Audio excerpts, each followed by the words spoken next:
In this video, we will be talking about the largest ever, biggest bailout in recorded human history this week. Next week, it might be even bigger, but who knows?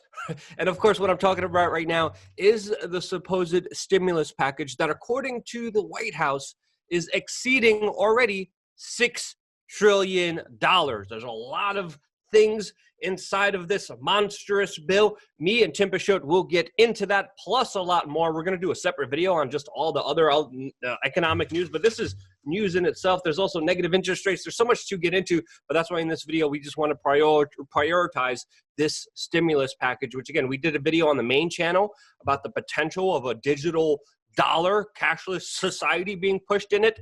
That luckily, again, we still don't know a lot of the updates here, mainly because this bill is still being, this package is still being debated, still being put together. There's things being put in, there's things being put out. But what's your reaction to this news of this biggest bailout ever, Tim?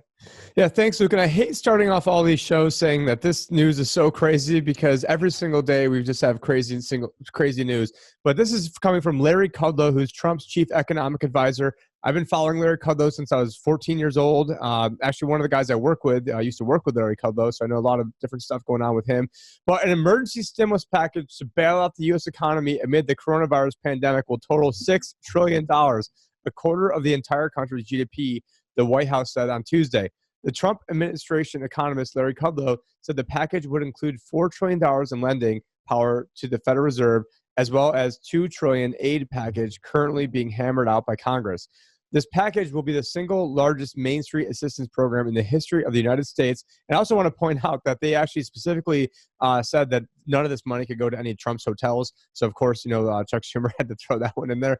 But Kudlow said at the White House Coronavirus Task Force briefing on Tuesday evening, included in the package is Congress's almost $2 trillion emergency bill, which, when passed, will issue direct checks for American families, bailouts for the airline industry, and a $350 billion loan program for struggling small businesses. The other $4 trillion will allow the Federal Reserve to make huge emergency bailouts to whatever entity it chooses, a measure that was used to prop up Wall Street firms from the collapse during the 2008 crisis. This legislation is urgently needed to bolster the economy, Kudlow said, warning the economy had tough times ahead. We're heading for a rough period, but it's only going to be weeks, we think. Weeks and months. It's not going to be years. That's for sure, he said, echoing comments from President Trump. Well, I mean, that's how you know that it's going to be, years. So Kudlow, a former Reagan administration advisor and media personality, said the huge bailout would be a position for what I think can be an economic rebound later this year. A tidal wave of U.S. workers are facing unemployment in the wake of COVID-19 outbreak.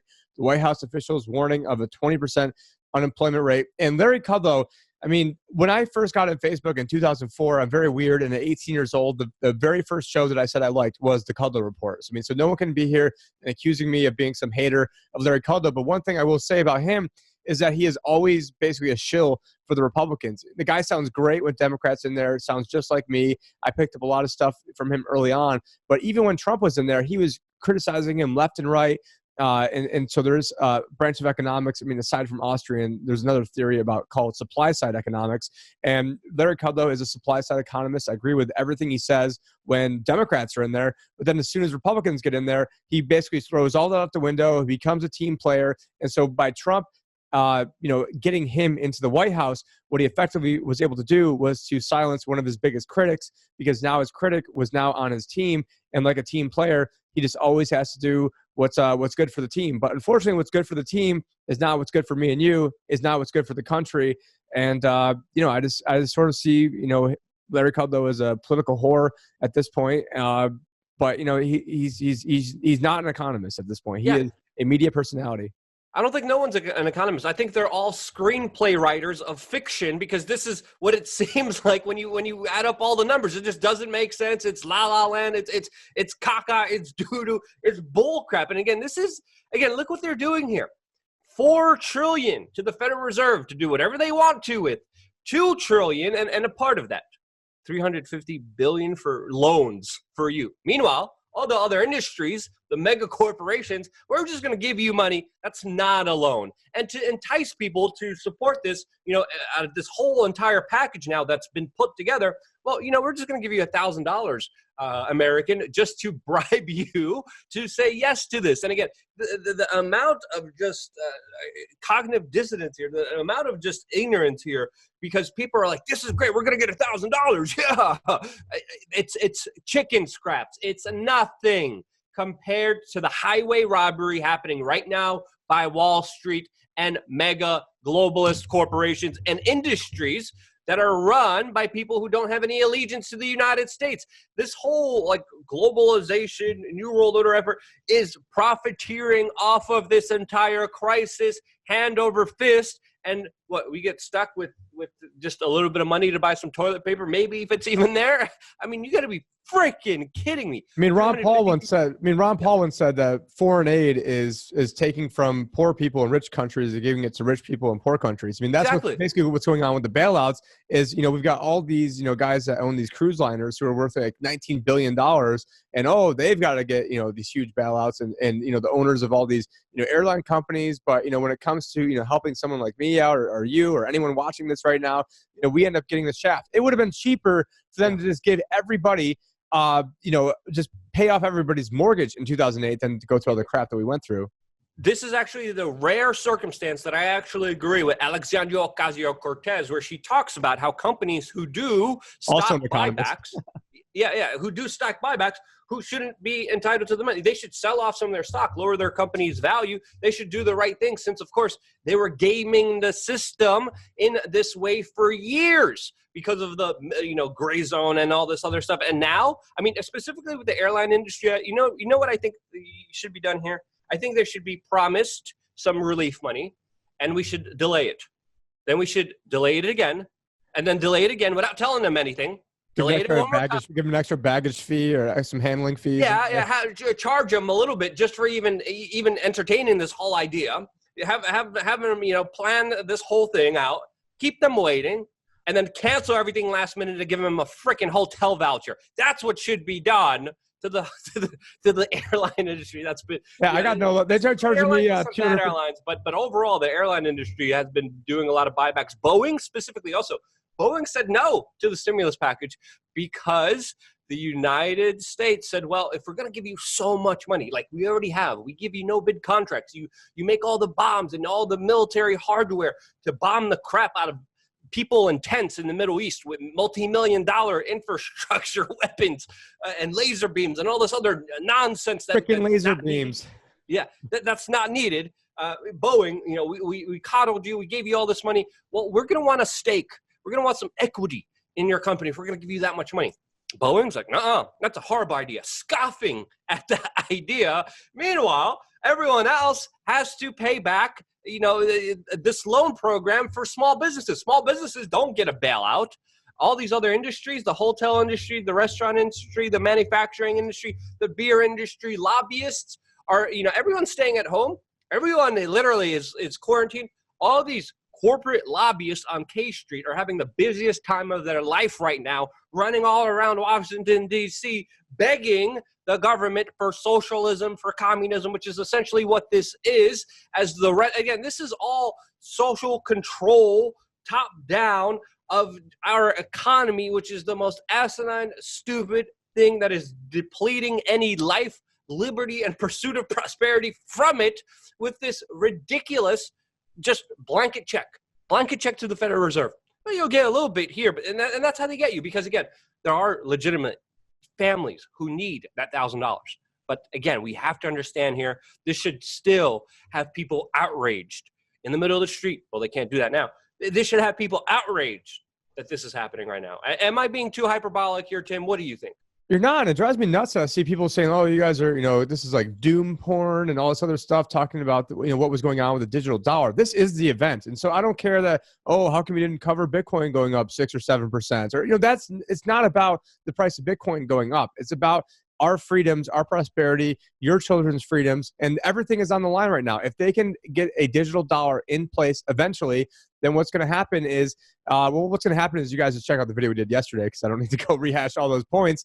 But I mean, we're going to get into another video where we talk about one of the solutions is to have the Treasury have the Treasury just make $1 trillion platinum coin and then have the Fed buy the coins, and then then they want to give every American a $1,000 debit card and then get topped up off $2,000 a month. That plan's being floated by Congress. We've got negative rates going on right now. The 3 month Treasury is actually negative 0.03 when we started this recording. So I mean, I had called for negative rates back in June. Not like I called for it, that I wanted it. I just thought that's where things were going. And the comments are, what are you, a fortune teller? And that's so ridiculous. It's never going to happen. And we're here. We are here at the absolute economic end times because all they need to do is they need to piece this together. It's always about the next election. And so they got everything held together by super glue and duct tape and rubber bands, and the whole thing's falling apart. And all they want to do now is make sure that we, the slaves in America, can at least pay our minimum interest payments. And that's what it's all about. I mean, the root word of so all this stuff coming out, they're all bonds. What's the root word of bonds? Bondage. It's slavery. I mean, even a mortgage. I mean, it comes from the French word. So it says mort, and gage is a death contract. And so, I mean, all this, I mean, it's funny. I mean, if you go back to the epidemiology of these words, we're in bondage. We're in slavery. The money's not even ours. It's not even money. It's currency, which are two actually different, concepts. But as we're going along with the $6 trillion, we used to talk about, the $800 billion question or the 800-pound gorilla in the room. Well, now, I mean, that's old news. And, he started off by saying that this is the biggest ballot ever. And yeah, it's the biggest ballot ever for this week because, who knows what's coming, because this is a complete hockey stick. I just can't wait to see when the Federal Reserve, releases their balance sheet information, because it's going up to 5 trillion, 6 trillion, 10 trillion. It's not going to stop. Yeah, this is just breaking in news right now. Hashtag stimulus plan is trending on Twitter, by the way. The news just came in just a couple of moments ago that the Senate did reach a deal on this $2 trillion coronavirus spending bill. So there is a deal reached. The law was probably passed without majority of people reading it. We still don't know exactly what's in there. The last the time they had kind of the one of the negotiations that was going on, specifically with this relief package. I mean, there was just insane things in there. Digital dollar that we talked about on the main channel, but specifically also, diversity in the boardroom. You got to have diverse boardroom. Diversity was mentioned like 60 times. Companies who did receive bailouts would need to do racial reports based on sex and race. There would have to be diversity initiatives. And there was even like fuel emission standards for airlines that, again, had to be tracked specifically with the race and disability quota that the government put on private business. This is not a time to play social justice warrior, insanity, madness, lunacy. We need the best people who can handle the job to tackle the job. And we definitely don't have that. We have the nastiest, most disgusting, toothless crack whores that will shiv you when you turn your back on them. And that's exactly what is happening right now with the American people with this supposed stimulus bill and this stimulus plan that essentially does what it did in 2008, only gives you a little bit more scraps, unlike 2008, because of the severity of this situation, which we're going to get into in the next video. Negative interest rates, the unemployment numbers, we're getting all into that in the next trillion-dollar coins, everything. Yeah. It's like Zimbabwe. I went to Zimbabwe, did a whole video about the economy there in Zimbabwe. Absolute madness. Check out that video by typing in. You won't even find it because YouTube won't let you find it. Whatever. Stay tuned for more here with Tim Pashot, Liberty Advisor, and, of course, myself of We Are Change. Stay tuned for more here on Change the News channel.